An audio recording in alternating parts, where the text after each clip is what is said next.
예, 여러분 반갑습니다. 예, 오늘은 제7편 정치생활과 국가입니다. 여러분 교재 565쪽입니다. 자, 이 파트는 사실 일반적인 보편적인 내용이기 때문에 여러분들이 아마 쉽게 공부를 할 수가 있습니다. 중요 부분을 찔러드리도록 하겠습니다.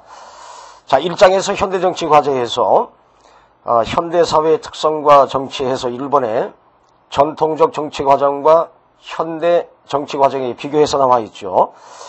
요거는 여러분 구분만 해주시면 됩니다.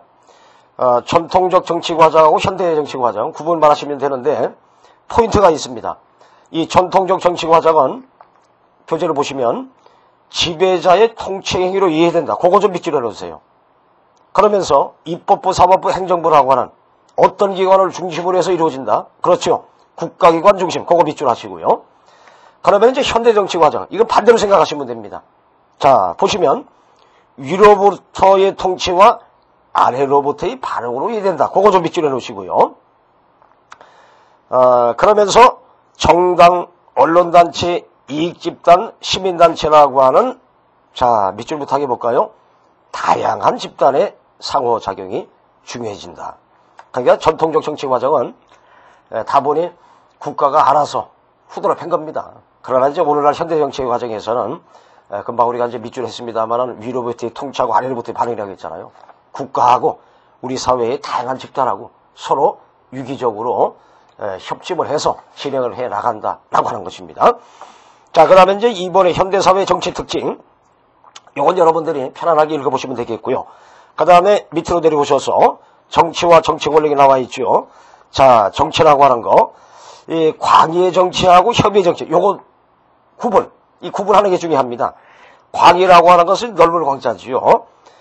그래서 내용을 보면은 사회적 희소가치입니다. 희소가치, 그걸 좀 밑줄여 놓으세요. 적기 때문에 거기서 이제 문제가 생기는 거 아닙니까? 적은 내용을 서로 많이 가져가려고 하다 보니까 거기서 그렇죠. 갈등이 생기겠죠. 갈등 밑줄. 그러면 그걸 그냥 두면 되겠습니까? 혼란이 올 거 아니겠습니까? 따라서 밑줄부터 갑니다. 합리적으로 조정, 해결을 해나가는 이런 활동이 바로 광의의 정치다. 그 다음에 협의 정치. 요거는 이제 이 좁은 상황을 얘기하는 겁니다. 자, 밑줄부터 갈까요? 정치 권력을 획득, 유지하고자 하는 바로 정치인들이라고 하죠. 그 양반들의 활동이다. 정치 권력을 획득, 유지한다. 요것이 바로 협의의 정치다. 요 정도 이해하시고 한장 넘어가시겠습니다. 566쪽으로 오셨죠. 자, 그 기능 이건 여러분들이 그냥 읽어보시면 되겠고 그 다음에 간호 3번의 정치의 일상화 요것도 여러분들이 편안하게 읽어보시면 됩니다. 자, 그 다음에 2번으로 내려오셔서 정치 권력이 나와 있죠. 자, 여기서 의미 개인이나 집단의 이해관계를 어떻게 한다고요? 조정한다. 거기까지 밑줄에 놓으시고 그러면서 끝터버리 부분 누가 행사하는 파워, 힘이다. 그렇죠. 국가가 행사하는 힘입니다. 예. 정치 권력은 국가가 행사하는 힘입니다. 우리가 이제 선거를 통해서 국회 이쪽에서 이제 열심히 일을 하게끔 이렇게 만들어주지 않습니까? 바로 이제 힘을 실어주는 겁니다. 자, 그 다음에 간호 이번에 특징에 가서 보면은 이건 여러분들이 이제 편안하게 읽어보시면 되겠고요. 그 다음에 그 간호 3번 정당성, 이 정당성의 요건 이런 건 좀 신경을 써놓으셔야 됩니다. 첫째, 국민의 동의와 지지 대단히 중요한 얘기입니다. 국민의 동의 지지가 없는 것은 이건 독재입니다. 예. 그 다음에 두 번째, 법에 근거한 권력을 행사해야 되고, 그 다음에 공정한 권력의 행사다라고 하는 거, 그 세 덩어리의 요건이 있다고 하는 거, 각각 밑줄에서 띵크하시고, 그 다음에 통제, 정당성이 없는 정치 권력에 대해서는 그냥 뭐가니 당해야 됩니까? 안 되겠지요? 그렇죠. 저항, 동그라미 해놓으시고, 또 불복종, 그것도 동그라미 해놓으시고, 저항하고 불복종 한다고 하는 거, 한마디로 해서 끝털이 나와 있죠? 무슨 권을 행사하는 겁니까? 그렇죠. 저항권 행사. 그렇게 밑줄에서 이해하시고요. 그 다음에 가서 간호 3번에 정당성의 획득이 나와 있죠. 왕권신수설하고 사회계약설.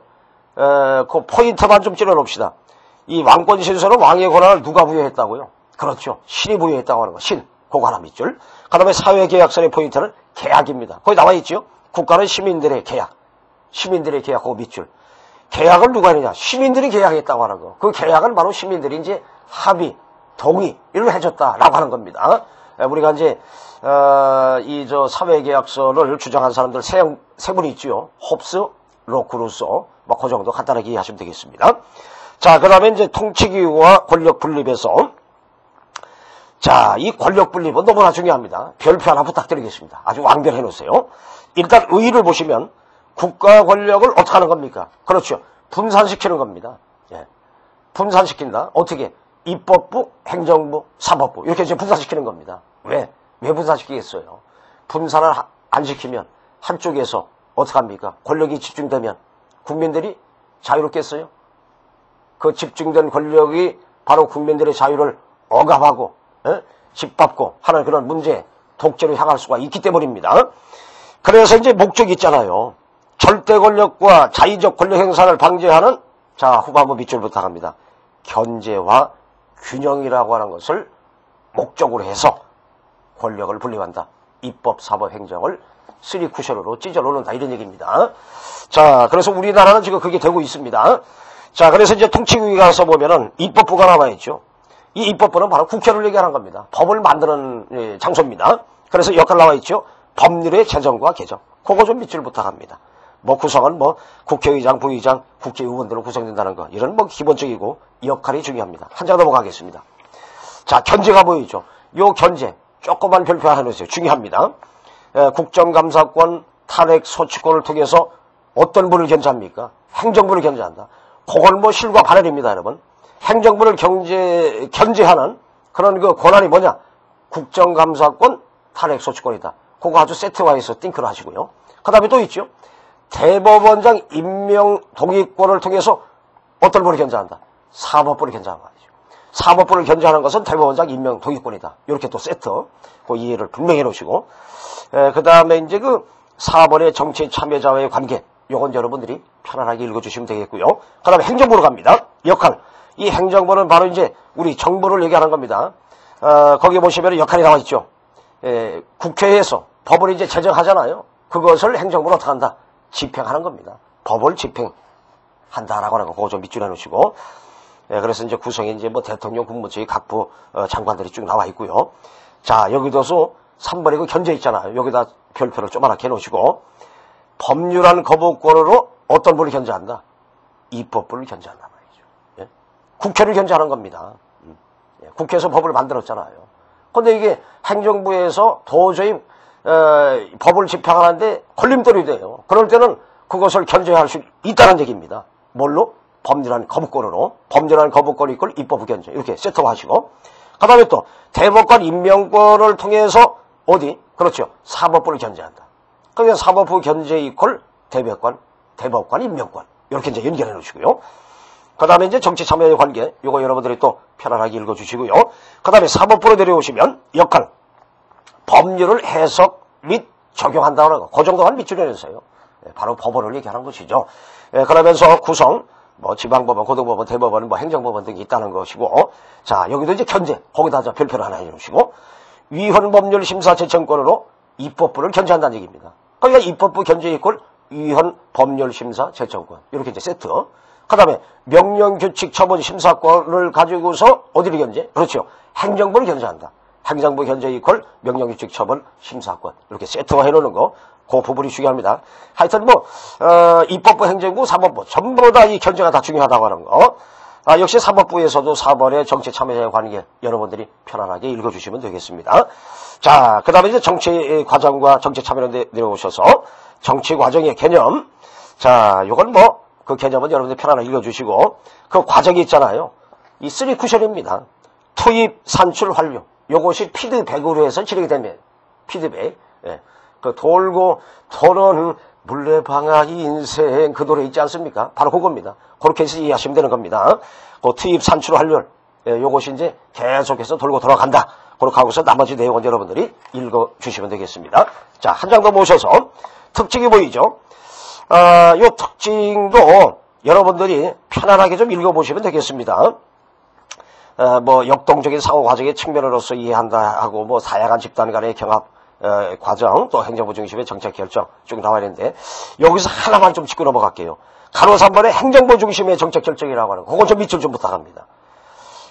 오늘날 모든 국가들이 행정부 중심으로 갑니다. 물론 뭐 아까 우리가 앞에서 권력 분립 행정부, 입법부, 사법부 이렇게 3쿠션 견제 균형을 위해서 이제 해놨습니다만은 그러나 행정부 중심으로 정책 결정합니다. 그 이유는 바로 나와 있죠. 오늘날 모든 국가가 어떤 국가를 추진합니까? 그렇죠. 복지국가입니다. 복지국가. 그거 밑으로 해놔야 됩니다. 복지국가에서 요구되는 정부 기능의 확대와 정책 결정 과정에서 고도의 전문성이 요구되기 때문에 그렇습니다. 이 국가를 이끌어 나가는 주체라고 하는 모든 국민들의 인간다운 생활을 도모해드린다고 하는 그런 복지국가로 가기 때문에 권력 분립은 되어 있습니다만은 행정부 중심으로 가고 있다라고 하는 거 그거 하나 좀 띵크를 하시고요. 자, 그 다음에 여러분 이번에 이제 정치 참여 주체가 있지 않습니까? 이거 왕별 하나 부탁합니다. 이 정치 참여 주체는 다양합니다. 간호 1번의 정당 1단 밑줄, 간호 2번의 이익 집단 밑줄, 그 다음에 한 장 넘어가셔서 예, 간호 3번의 시민단체가 보이죠. 그 다음에 그 밑에 간호 4번의 언론 각각 밑줄에 있어요. 요 바로 이제 정당, 이익 집단, 시민단체, 언론 이 네 덩어리가 바로 정치 참여 주체입니다. 예. 그러니까 이 네 덩어리가 이 정치 참여에 맥 놓고 있으면은 민주 발전이라고 하는 이룰 수가 없는 겁니다. 이 네 덩어리가 유기적으로 서로 연결고리가 돼서 이 국회, 정보, 사법부 이것을 감시하고 잘하는 건 박수를 쳐주고 못하는 건 강력하게 비판해서 시정할 수 있도록 하는 거. 이것이 바로 이 정치, 정당, 이익집단, 시민단체, 언론이라고 하는 이 정치 참여 주체들의 활동상이다. 이렇게 볼 수 있거든요. 각각에 이제 어떻게 활동하느냐. 이걸 우리가 구분을 해서 이해해 놓으셔야 됩니다. 자, 먼저 정당 보세요. 간호 1번에 정치인 견해가 같거나 비슷한 사람들이 포인트가 보이죠? 정권 획득을 위해서 결성한 정권 획득, 그거 밑줄. 그 다음에 공개적으로 정권을 획득을 추구한다. 공개적 정권 획득 추구, 밑줄. 그 다음에 공익 추구를 위해 정당이나 정책을 제시한다, 밑줄. 그 다음에 후보자 추천 및 대표자 배출 밑줄. 여론의 형성 및 조직, 정치사회화. 여기서 이제 정치사회화라고 하는 얘기는 가끔 보면 이제 예를 들어서 이 강북구의 어떤 국회의원이다 하면은 뭐 시민회관 같은 거 하나 빌려가지고 그 지역의 주민들을 오시라고 해서 몇 시에 제가 그동안 국회에서 의정 활동했던 것을 보고를 하겠습니다 해서 그 내용을 보고하면서 시민들에게 이 정치에 대한 내용을 설명을 해드립니다. 그러면 시민들이 이제 아하 거기서 이제 교육을 받는 거 아닙니까? 정치 사회화, 정치 교육화 같은 얘기입니다. 아 정치가 지금 이렇게 해서 진행되는구나 라고 하는 걸 받는 겁니다. 교육을 통해서 그렇게 이해하시면 됩니다. 정치 사회와 정치 교육과 같은 얘기입니다. 자, 그 다음에 이제 이익 집단이 하는 일 간호 1번에 보세요. 사람들이 공동의 이익을 실현한다. 공동의 이익 실현 그거 밑줄 하시고요. 정보 정책의 영향력을 행사한다. 그거 밑줄. 자, 지금 여러분 가만히 눈치를 채보세요.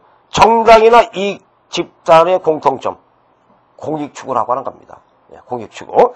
그러나 이제 이익 집단은 이익 집단에 있는 사람들끼리 뜻을 같이 하는 사람들끼리의 공동의 이익을 또 목적으로 한다고 하는 그런 또 특징이 있다고 하는 거. 자, 그러면서 이제 간호 이번에 이익 집단의 등장 배경이 있죠. 이거 너무 중요합니다. 강력히 밑줄 하세요. 다양화되고 세분화되고 있는 어떤 사회입니까? 오늘날의 현대사회입니다. 오늘 현대사회에서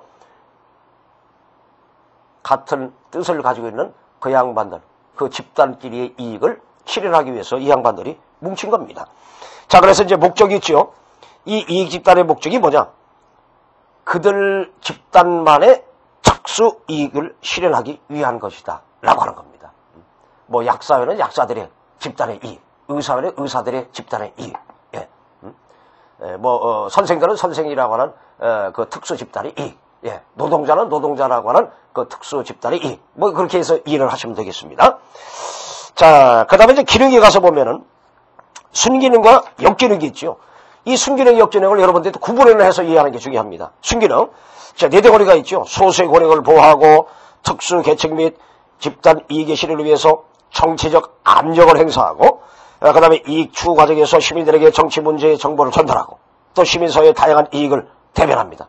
그래서 이제 정당의 부족한 점을 또 보완한다고 하는 거. 이거 아주 특징적인 얘기죠. 그거 좀 밑줄 좀 별도로 좀 해놓으시고. 그 다음에 역기능.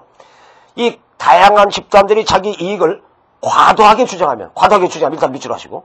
이거 어떻게 되겠습니까? 정책, 결정이나 입법에 뭐를 초래할 수 있겠어요? 그렇지요. 혼란을 초래할 수 있다고 밑줄 부탁합니다. 한 장 넘어갑시다. 자, 그래서 이제 간호 5번에 넘어오시니까 지금 569쪽입니다. 대표적 사례에서 나와 있죠. 직업적 이입단체, 공익을 위한 단체, 소수자 권익 단체 이렇게 나와 있죠. 요거는 구분해서 일하시면 되겠습니다. 예, 전부 다 싸잡아서 어떻습니까? 다 이익 집단이다. 이렇게 이제 여러분들이 묶어서 이제 일하시면 되겠습니다. 요거 이제 일단 구분을 해달라고 하는 부탁을 드렸습니다. 자, 그 다음에 시민단체. 오늘날의 시민단체의 노력상이 아주 활발하죠. 네, 대단히 바람스럽게 이제 진행되는 부분도 있습니다. 자, 그래서 여기 1번에 보면은 공익 실현을 위해서 자발적으로 조직한 단체라고 하는 거. 공익 실현 밑줄, 자발적, 그거 밑줄. 그 다음에 가로 2번, 공동체 이익을 실현을 목적한다. 같은 얘기입니다. 공익 실현, 예, 공동체 실현, 그렇게 밑줄. 그리고 특징, 비영리 단체라고 하는 겁니다. 예. 어떤 그 돈을 바라고 사는 게 아니에요. 예. 예. 그냥 하는 겁니다. 예. 그야말로 이제 봉사다. 이렇게 이제 여러분들이 생각하시면 되겠습니다. 비영리 단체. 그리고 정치 권력을 추구하지 않는다. 그것도 특징적인 얘기입니다. 그 다음에 가로 3번에 가서 국가 권력의 감심이 견적하고 밑줄. 그 다음에 이제 사회 문제 및 쟁점에 대해서 비판과 해결책을 제시한다. 밑줄. 그 다음에 시민의 요구를 결집하고 이를 형성한다. 그것도 밑줄. 그 다음에 시민의 주권의식을 신작시다. 밑줄. 이렇게 이제 시민단체의 활약상은 대단히 폭이 높다라고 하는 점, 그 점을 이해하시고요. 그 다음에 이제 언론 보세요. 언론.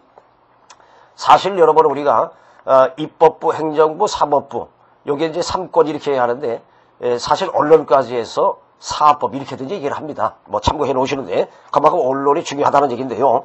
자, 가로 1번에 보시면 올바른 여론 형성과 일단 밑줄 하시고, 올바른 여론 형성을 해야죠. 예. 그러면서 정치 권력에 대한 감시 및 비판의 기능을 수행한다. 그 밑줄. 그 다음에 가로 2번에 가서 사회 사실을, 예, 신속 밑줄. 또 정확입니다. 신속하고 정확하게 전달해야 됩니다. 그러면서 사회적 쟁점을 규정을 해서 그 쟁점에 대해서 어떡합니까? 해설하고 비판을 또 제공해주는 그런 역할이 바로 언론의 기능, 역할이다라고 하는 거, 그 정도 이해하시면 되겠고요. 자, 그 다음에 가서 이제 시민의 정치 참여죠. 시민. 자, 우리 시민들은 이제 어떻게 정치에 참여하느냐. 이것도 별표를 조그맣게 하나 해놓으시고, 굵은 글자를 각각 좀 밑줄여 주세요. 선거에서 뭐를 통해서 주권 행사? 투표죠, 투표. 짜자서 밑줄하고 투표를 동그라미 해놓으세요. 중요합니다.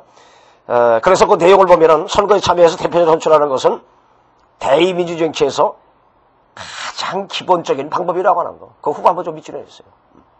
그래서 이제 이 선거 때 되면은 자기의 소중한 주권 행사를 안 하고서, 그 예행을 따르는 이런 분들이 있잖아요.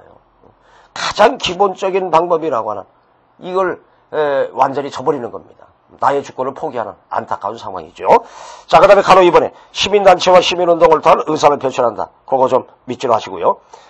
보니까 뭐라고 되어 있습니까? 가장 지속적이고 가장 적극적인 방법이다. 그거 좀 밑줄해 놓으시고. 그 다음에 청원이라고 하는 거. 나의 불만이라든지 뭔가 도저히 법으로 안 됐을 때 어떡합니까? 국가기관에 청원을 하는 겁니다. 국가기관에 한다고 하는 거. 그거 하나 밑줄해 놓으시고. 그 외에 이제 가로 4번에 정당활동, 이익집단 참여, 언론의 투고, 주민회의 구성, 공청회 참여, 집회 참여라고 하는 이런 다양한 방법이 있다고 하는 거 싸잡아서 밑줄에서 이해하시고요. 한 장 넘어가겠습니다. 자, 570쪽으로 오셨는데 다원적 이익의 정치화에서 나와 있죠. 이건 여러분들이 가로 1번부터 해서 가로 4번까지 편안하게 읽어주시면 되겠고요. 그 다음에 정치발전과 정치문화에서 나와 있죠. 정치발전, 뭐 가로 1번의 개념, 그 다음에 가로 2번 조건 나와 있는데 가로 3번 노력 나와 있습니다. 이거 쭉 여러분들이 읽어보시는데 그 가로 3번에서 노력에서 그 정부가 있잖아요. 정부. 이 정부에 해당되는 거, 여기서 이제 가만히 보면 이제 국회하고 행정부를 얘기한다고 하는 거. 정부에서. 국회 쪽에서 보면 민족 절차에 따른 토의와 타협, 국민 전체 이익을 위한 법률을 제정한다고 하는 거. 사실 이제 이 국회에서 국민의 대표기관인데 여기 우리가 이제 살펴봤습니다만은 민주 절차에 따른 토의 타협을 국회에서 제대로 하고 있느냐. 그게 안 되고 있죠. 이 안타까운 상황입니다. 그 다음에 행정부, 국가이익과 국민 복지를 위한 정책 결정 및 집행이다. 우리가 이제 앞에서 다 얘기합니다. 국회는 이제 법률 제정, 행정부는 그 국회에서 법을 제정한 것을 집행한다고 하는 거. 그 정도 이해하시면 되겠습니다. 자, 한 장 더 모셔서 사법부 나와 있죠. 아까 우리가 얘기한 거 아닙니까? 그 법을 갖다가서 어떻게 하는 겁니까? 해석하고 적용한다고 하는 거. 물론 뭐 정책 중립을 지킨다는 건 당연한 얘기겠죠. 자, 우리는 요 시민 쪽에다 포인트를 맞춥시다. 앞에서 이제 입법부, 행정부, 사법부 다 했기 때문에 시민에다 별표 하나 해놓으시고 공동체의 문제에 적극적으로 참여를 해야 되고요.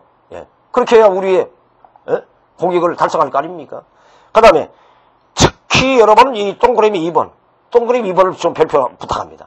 개인의 이익만을 추구하지 않고 공동체 이익과 조화를 추구해야 됩니다. 그러니까 개인의 이익하고 공동체 이익을 잘 조화를 시켜 나갈 수 있는 그런 방법으로 우리 시민들이 노력을 해야 된다 이런 얘기입니다. 시민 개개인들의 이익만 챙기고 공동체를 무시하는 이건 오히려 자기들이 죽음의 이 무덤을 파는 길이다 라고 하는 것이죠. 그 다음에 3번에 관용 개방 준법 정신을 기르기 위해서 노력하고요. 또 민주적인 의사결정 원칙을 따라가야 되겠죠. 자, 그 다음에 여러분 우리나라의 정치인데요. 여러분 이 간호 1번 민주정치 발전 과정 이거 왕별 하나 해주셔야 됩니다. 너무 중요합니다.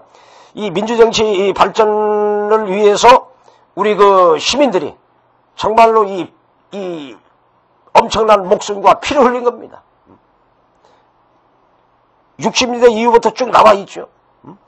자, 60년대 4.19 혁명 호거 밑줄, 70년대 유신체제 반대운동 밑줄, 80년대 5.18 민주화운동 밑줄, 87년 6월 민주항쟁 밑줄.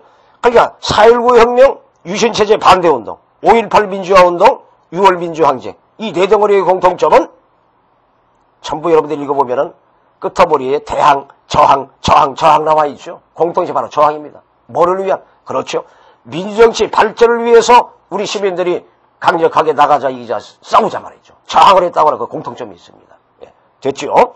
민주정치 발전을 위한 저항을 했다고 하는 것이 이 4.19 혁명, 유신체제 반대, 5.18, 그 다음에 6월 민주항쟁이 공통점이라고 하는 거, 그거 묶어서 이해를 해주시면 되겠고요. 그 다음에 가로 2번 과거 정치 상황 편안하게 읽어주시면 되겠고요. 그 다음에 가로 3번 오늘날의 정치 상황. 자, 요거는 좀 밑줄 좀 부탁합니다. 시민의 참여 욕구가 대단히 높아지고 있고요. 또 복지사회입니다. 이 복지사회 이 구현을 위해서 누구의 역할이 커지고 있습니까? 그렇습니다. 정부의 역할이 커지고 있다. 정부, 다시 말씀해서 행정부의 역할이 높아지고 있다. 그런 얘기입니다. 행정부 중심으로 가고 있다. 라고 하는 거, 그거 하나 띵크내 놓으시고요. 그 다음에 이제 4번에 민정치 발전을 위한 과제에서 쭉 나와 있는데, 요 내용도 여러분들이 편안하게 읽어주시고요. 한 장 넘어가겠습니다. 자, 570으로 오셨는데, 여기 이제 개념 나와 있죠. 요거 여러분들이 편안하게 읽어보시고, 자, 여러분 말이죠. 이 유역에서 정치적 성향에 따른 구분해서 향리형, 신민형, 참여형이 있잖아요. 요거 여러분 별표 또 하나 부탁드립니다. 이거 구분하는 게 중요합니다. 향리형 내용이 뭐고, 신민형 내용이 뭐고, 참여형 내용이 뭐냐 말이죠. 자, 향리형 뭐세요? 향리형은 근대적 전통사회, 일단 밑줄 하시고. 후반부에 가서 보세요. 정치 공동체에 대한 개념이 전혀 없습니다. 그러고 정치적 역할이 미분화되어 있어요. 그야말로 이때 이제 전통적 사회라고 하는 행령에서는 이 백성들이 말이죠. 잠자고 있는 겁니다. 의식이 잠자고 있어요. 뭘 몰라요. 그냥 나라에서 시키는 대로만 가는 겁니다. 그런 상태라고 하는 걸 이해하시고. 그 다음에 신민형. 중앙집권적인 권위주의 사회다. 그거 밑줄에 놓으시고. 예. 그 다음에 옆등이 정치 공동체에 대한 개념은 존재하고 있다. 일단 밑줄. 그러나 시민이 정치 공동체의 결정이나 지시에 일방적으로 따라간다는 얘기입니다. 조금 이제 눈을 떠긴 떴는데 아직도 주의의식, 주체의식이 없는 겁니다. 예. 그게 바로 신민입니다. 신민. 신하 신자. 예. 그냥 위에서 시키는 대로 가는 겁니다. 예. 자, 그 다음에 이제 참여형. 여러분, 바람직한 것이 바로 참여형입니다. 이 참여형은 바로 오늘날입니다. 오늘날 민주사회 그거 밑줄 하시고요. 정치 공동체에 대한 인식과 견해가 어떻게 하다고요? 명확하다는 거 밑줄 하시고, 그 다음에 정치 과정에 시민들이 어떻게 합니까? 그렇죠. 능동적, 적극적으로 참여한다고 하는 거, 그 밑줄에서 특히 참여형에다 여러분들이 조그맣게 별표해서 참여형의 포인트를 줘서 이해를 하시기를 부탁하고요. 그 다음에 그 밑에 들어오셔서 정치적 의견 동질성이 있죠. 이것도 왕별 하나 해놓으셔야 됩니다. 합의형 정치문화하고 다극적 정치문화. 이것도 구분하는 게 중요하거든요. 이 합의형이라고 하는 거, 합의적. 뭐 합의적 또는 뭐 합의형. 같은 얘기거든요. 구성원의 정책 의견이 어떻습니까? 서로 비슷해가지고 어때요? 동질적이다. 예, 동질적. 그 동그라미 가다버리세요. 어디로 못 도망가요? 가다버리세요. 의견이 서로 동질. 같으니까. 어떻습니까? 사회통합이 용이하다. 네모로 가다버리세요. 가다버려요. 예. 그러니까 뭐 정치 발전이 자연스럽게 이루어집니다. 그러나 다극적 정치문화는 여러분 반대로 생각하시면 됩니다. 구성원의 정책 의견이 극단적, 다극적 할 때 바로 이제 극단입니다. 극단적. 그거 밑줄 하시고요. 극단적으로 나눠졌기 때문에 서로 어떻습니까? 이질적, 동그라미를 가다버리세요. 못 도망가게 가다버려요. 이질적이니까 어떻습니까? 그렇죠. 대립, 갈등, 정치 불안이 초래될 수밖에 없다는 얘기죠. 그러니까 여러분, 바람직한 방향은 뭡니까? 그렇죠. 합의적 정치 불안으로 가는 것이 바람직하다. 거기다 초점을 맞추면 되겠죠. 자, 그 다음에 이제, 참여형 정치 불안으로 가셔서, 여기 가라 1번, 요 내용은 여러분들이 편하게 읽어주시고, 노력이 나와있죠. 국가적 차원하고, 개인적 차원입니다. 요거 구분하는 게 중요합니다. 구분. 예, 구분을 해 놓으시고, 요건 뭐 여러분들이 편안하게 읽어 주시면 되겠습니다. 자, 오늘 여러분 대단히 수고했고요. 다음 시간에 또 만나도록 하겠습니다.